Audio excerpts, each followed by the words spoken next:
अरे का ये भौजी का हो? अरे कहाँ बड़ा बना ठना के जात हो? अरे कहीं जाई तो के का करे के है? अरे सुन लियो कि बड़ा पढ़ल लिखल हो। अरे उ तो है।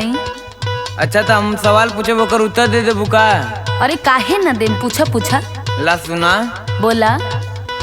कौन ऐसा काम भौजी मिलेला या राम रातेली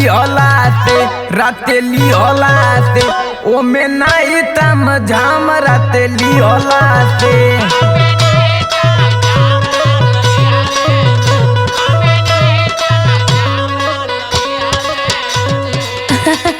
अरे ये सवाल है तो हाथ? हाँ भौजी ये सवाल है। अरे ये सवाल लेके फुदकत हुआ तब से।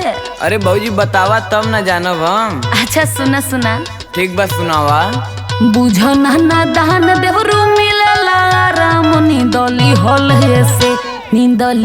हे से ओमे नहीं तम झाम नींदली हल हे से।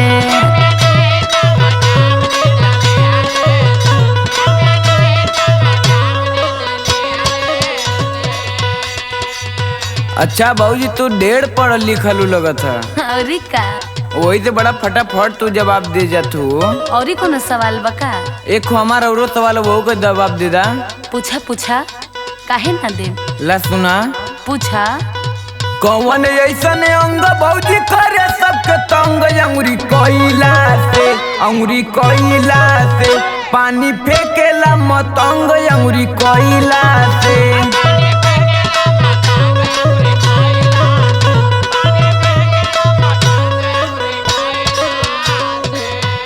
सुना। अरे ढेर बुद्धिमान बनत हुआ। नहीं भौजी बुद्धिमान तो ना बनत ही, बतावा। लला एऊ के सवाल का जवाब सुन ल तू। ठीक बा सुनावा। सुना। हवे नाजुक अंग देवरू करे सब तंग अंगुरी कोइला से नयन बाटे हो मतंग अंगुरी कोइला से।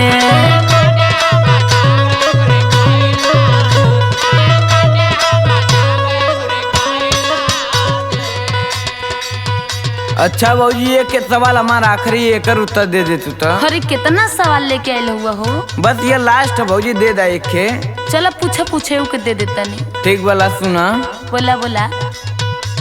18 साल के लड़की जब हो जाली सयान देवे लायक होली ना दे दाया करी बयान देवे लायक होली ना।